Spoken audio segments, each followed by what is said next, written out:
शिमला और दार्जिलिंग भी हिमालय के ही प्रदेश हैं, किंतु वहाँ मुझे हिमालय की महिमा का भान न हो सका। वहाँ मैं रहा भी थोड़े ही समय तक, फिर भी मुझे तो वह प्रदेश एक अंग्रेजी बस्ती जैसा लगा। अल्मोड़ा आकर अलबत्ता मैं इस बात की कल्पना कर सका कि हिमालय क्या है। ये कहा था महात्मा गांधी ने वर्ष 1929 में, जब वे अल्मोड़ा आए थे। अल्मोड़ा में 3 दिनों तक रहने पर उन्हें हिमालय को करीब से जानने का मौका मिला था। गांधी जी का हिमालय प्रेम सर्वविदित है। अल्मोड़ा के साथ साथ कौसानी भी गांधी जी के प्रिय स्थानों में से एक था। हिमालय की गोद में बसा कौसानी हिमालय के मनोरम दृश्यों का केंद्र है। हिमालय की प्राकृतिक सुंदरता और आबो हवा से गांधी जी को असीम शांति मिलती थी।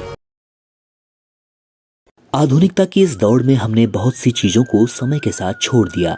मशीनीकरण के युग में जीवन शैली सरल जरूर हुई है, लेकिन कई प्राचीन धरोहरों से हम दूर भी होते गए।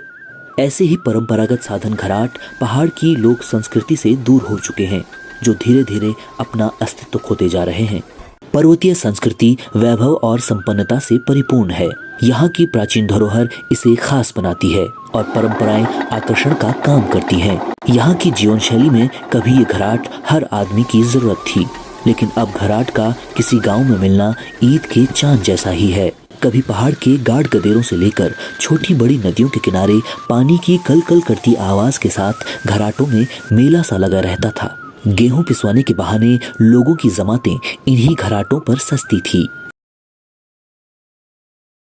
कहते हैं प्रतिभा परिस्थितियों की मोहताज नहीं होती, और कुछ ऐसा ही जीवन रहा प्रोफेसर R.N. गैरुला का। 20 फरवरी 1957 को माँ गंगा के मायके उत्तरकाशी के सुदूर ज्ञानसू के एक साधारण से परिवार में एक बालक का जन्म हुआ, जिसने मोक्षदायिनी माँ गंगा के समान ही आगे चलकर कई विद्यार्थियों के जीवन को मार्गदर्शक बनकर प्रकाशित किया। गंगा यमुना के तटों पर खेलते कूदते इस प्रतिभाशाली बालक ने अपनी प्रारंभिक विद्यालय शिक्षा उत्तरकाशी जनपद में रहकर ही प्राप्त की, जिसमें पिता का विशेष स्नेह उन्हें मिला। क्रिकेट एक खेल जिसकी दीवानगी इसे खेल से बढ़कर कुछ और बना देती है। यहां तक कहा जाता है कि भारत में क्रिकेट भी एक धर्म है और खिलाड़ी इसके भगवान। गली कूचों से लेकर पहाड़ी खेतों तक, घर के आंगनों से लेकर बड़े मैदानों तक और गांव कस्बों से लेकर महानगरों तक, भारत में क्रिकेट ओमनी प्रेजेंट है और इसका जादू ओमनीपोटेंट। इस जादू का ही असर है कि देश के करोड़ों बच्चों की आंखों में एक दिन भारतीय टीम में शामिल हो जाने का सपना पलता है और इस सपने के इर्द गिर्द पनपता है बाजार। क्रिकेट का वो बाजार जो देश के स्पोर्ट्स मार्केट के 85% हिस्से पर एकाधिकार रखता है। यानी देश में स्पोर्ट्स का जो पूरा बाजार है उसमें 85% सिर्फ इसी खेल का है। ये व्यापार है सालाना 42,000 करोड़ रुपए का। इतना पैसा जब आता है तो क्रिकेट के खेल को करप्शन का खेल बनते देर नहीं लगती। पौड़ी जिले के जयहरीखाल ब्लॉक के मल्लीपाली गांव के कुलदीप सिंह नेगी कई समस्याओं से जूझ रहे हैं। कुलदीप सिंह नेगी ने लगभग 3 साल पहले मीना देवी से विवाह किया। मीना देवी शारीरिक रूप से विकलांग हैं, लेकिन उनकी ये विकलांगता कुलदीप सिंह नेगी के प्रेम के आगे न आ सकी। इस विवाह को न सिर्फ समाज से बल्कि परिवार से भी अस्वीकारा गया। आलम यह है कि दोनों को ही अपने घर से दूर गांव के ही किसी कोने में एक गौशाला में रहने को मजबूर होना पड़ रहा है। साइकिल, स्कूटर, बाइक, टैक्सी, बस, ट्रक, रिक्शा सब में हॉर्न होता है। यहाँ तक कि ट्रेन में भी हॉर्न होता है। लेकिन आपको क्या लगता है कि हवाई जहाज में भी हॉर्न होता होगा? तो आपको बता दें कि हवाई जहाज में भी हॉर्न होता है, लेकिन ये ना ही आसमान में बाकी के हवाई जहाजों से साइड मांगने के लिए होता है और ना ही पक्षियों को हटाने के लिए। ये हॉर्न किसी और बात के लिए होता है। हवाई जहाज में लगे हॉर्न का उपयोग लोगों को सतर्क करने के लिए किया जाता है। आसमान में उड़ते हुए हवाई जहाज का हॉर्न नहीं बजाया जा सकता, इसे सिर्फ जमीन पर रहते ही बजाया जा सकता है। हॉर्न का उपयोग ग्राउंड इंजीनियर और स्टाफ से संपर्क साधने के लिए, साथ ही किसी खतरे से सतर्क रहने के लिए किया जाता है।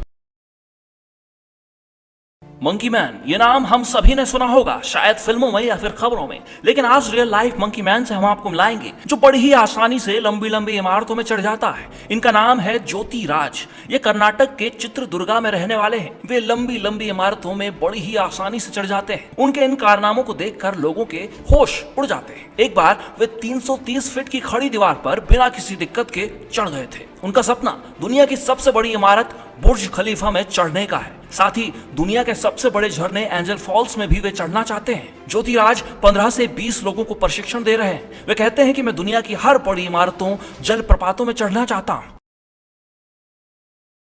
किताबों से कई लोग दूर भागते हैं तो कई लोग मानते हैं कि किताबें उनकी सबसे अच्छी दोस्त होती हैं। कई लोगों को अच्छी अच्छी किताबें रखने का भी शौक होता है। लेकिन क्या आपको पता है कि दुनिया की सबसे महंगी किताब का नाम क्या है? दुनिया की सबसे महंगी किताब का नाम है द कोडेक्स लेसेस्टर।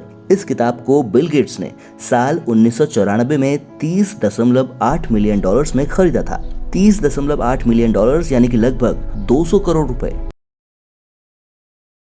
मिर्ची मिर्ची मिर्ची, कई लोगों को तो ना बड़ी पसंद होती है मिर्ची, लेकिन कई लोगों को सिर्फ इसे देखकर ही पसीने छूट जाते हैं। आज इस वीडियो में जानेंगे इंडिया की ही एक ऐसी मिर्ची के बारे में जो दुनिया की टॉप 5 सबसे तीखी मिर्चियों में शुमार है, जिसका नाम ही बड़ा गजब है और काम ना उससे भी ज्यादा गजब। इंडिया के north east region, Assam, Manipur और नागालैंड में ये मिर्च पाई जाती है। ये मिर्च इतनी ज्यादा तीखी होती है कि इस मिर्च को अपने तीखेपन के कारण साल 2007 में Guinness book of world records में जगह मिली थी। नॉर्मल मिर्च के कंपैरिजन में ये मिर्च 400 गुना ज्यादा तीखी होती है और इस मिर्च का नाम है भूत जोलोकिया। बचपन में हमें पढ़ाया जाता था कि इस पृथ्वी के नीचे अनेकों परतें हैं, जिनमें crust, upper mantle, outer core और इनर कोर शामिल है और इन परतों के नीचे कई सारे खनिज पदार्थ, कच्चा तेल इत्यादि है। आपको ये जानकर हैरानी होगी कि वैज्ञानिक आज तक इस बात का पता नहीं लगा सके कि इस धरती के सबसे नीचे आखिर है क्या। इस धरती में एक गड्ढा ऐसा भी है जिसे दुनिया का सबसे गहरा गड्ढा माना जाता है। इस गड्ढे का नाम है कोला सुपर डीप होल और इसकी गहराई 12 किलोमीटर है। जी हाँ, सही सुना आपने, 12 किलोमीटर। और ये गड्ढा समुद्र के गहरे पॉइंट से भी ज्यादा गहरा है। ये इंसान द्वारा बनाया गया एक आर्टिफिशियल गड्ढा है। साल 1970 के दौरान दुनिया भर के लगभग सभी देशों में स्पेस एक्सप्लोरेशन के लिए धरती की गहराई के बारे में ज्यादा से ज्यादा जानने के लिए होड़ मची हुई थी। इस दौड़ में रशिया काफी आगे निकल चुका था। रशिया ने साल 1970 में एक गड्ढा ड्रिल किया। अब इस बात को जानकर आप और अधिक हैरान रह जाएंगे कि भूवैज्ञानिकों द्वारा जब यहाँ ड्रिलिंग की जा रही थी, ये गड्ढा कोरा जा रहा था, तो लगभग 7 किलोमीटर ड्रिल करने पर उन्हें क्या मिला? वैज्ञानिकों को वहाँ कुछ पत्थर मिले और इन पत्थरों में पानी था। जहाँ एकदम सही सुना आपने, पत्थरों के अंदर पानी की मात्रा थी। दुनिया भर की डिस्कवरीज में ये अब तक की सबसे बड़ी और रहस्यमयी डिस्कवरीज में एक मानी जाती है।